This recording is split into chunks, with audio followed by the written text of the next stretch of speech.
Now, Kendu Bay Old Town was once an economic powerhouse, a fisherman's paradise. So much so that it was a port of call for steamers and ships from Kisumu, Uganda, and even Tanzania. But now the old pier is a relic of the past. The old town was also abandoned, industries shut down. But can the old town be revived? And will the ships dock once again? Dorcas Wangira brings us the story of the bay of old.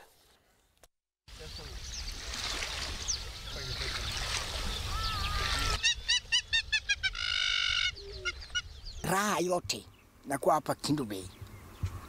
Pesa yoyote nakuwa hapa Kendu Bay. Na pamba pia sisi nalima. Meli nakuja hapa hata kama wewe unaenda huko ng'ambo, unaenda huko barini.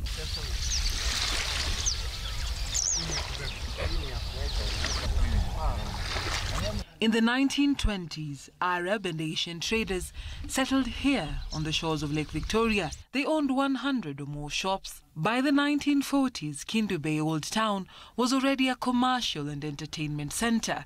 It was also a fisherman's paradise. 73-year-old Abdallah Mohammed Onyango shows us the ginnery in the old town. Cotton was a major cash crop. Then, the lifeline of the bustling town. The Kendu Bay Pier was managed by the now-defunct East African Railways and Harbours Corporation, which operated from 1948 to 1977.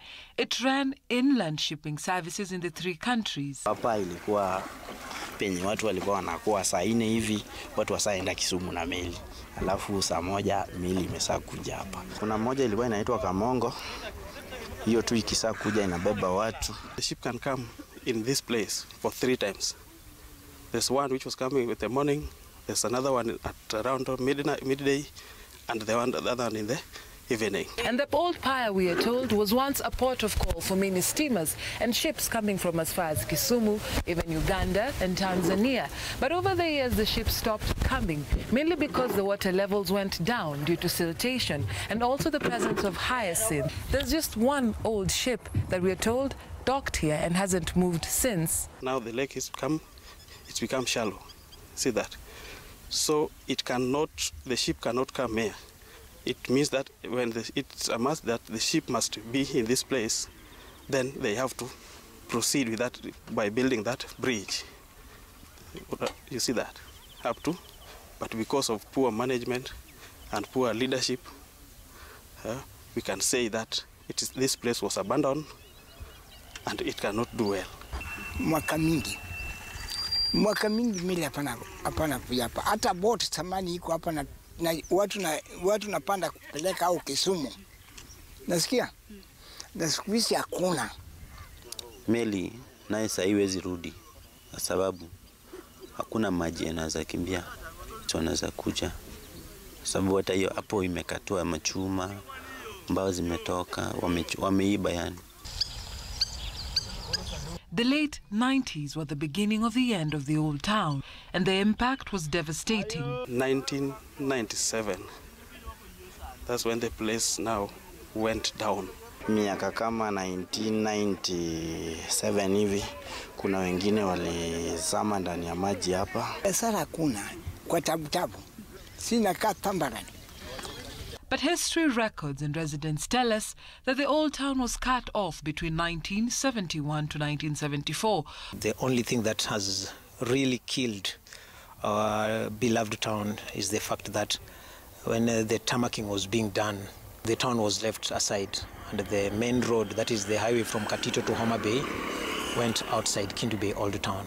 As per the plan, it could not be forced to be inside the town, so they had to do that first before coming back to do some construction within the town. Political stand of different politicians within our locality, they have not always been goodwill to the town. Imefilisika, imebaki tu vile unaiona hiyo paya. Sasa tukikuja hapa hivi, tulikuwa na sokoni hapa chini. Sokoni katolewa hapa ikapelekwa huko juu Junction. Sasa hiyo tu ndio ilikuwa hivyo. Kendu Bay New Town left the old town to stand, but only as a relic of its past. The shiny things they believed in rust before their eyes. What remains are isolated and defaced buildings. The ginnery collapsed. The showground has little or no activity. If it were not for the fishermen who venture farther and farther into the lake for their livelihood, and the entertainment sport by the old pier, and a few families eking a living here, one would mistake this for a ghost town. But can the old town be revived? Plans are underway for the construction of a new port in Kisumu to allow bigger vessels to dock. This a mandate for the Kenya Ports Authority and the Kenya Railways Corporation. Former Prime Minister and the African Union High Representative for Infrastructure Development Raila Odinga made the announcement at the Kisumu pier while launching the dredging and removal of water hyacinth from Lake Victoria. Determined to ensure that this water hyacinth menace is a thing of the past. And it's not going to be done only in Kisumu. We'll do it in Kendu Bay, we'll do it in Kendu Bay, Homa Bay, Asembo Bay. Sasa iko raha. Hakuna raha. Sokoni ndio naleta chochote ile natakana. Na ile vitu nakuja hapa mimi nafikiri hawezi kukuja kama meli nakuja takuwa. Ni meli hii hawezi kuwa sahihi. This offers new hope for the people who lived here before and longed to see the pier revived and tell a different story of Kendu Bay, the old town. Dorcas Wangira, Citizen TV, Homa Bay County.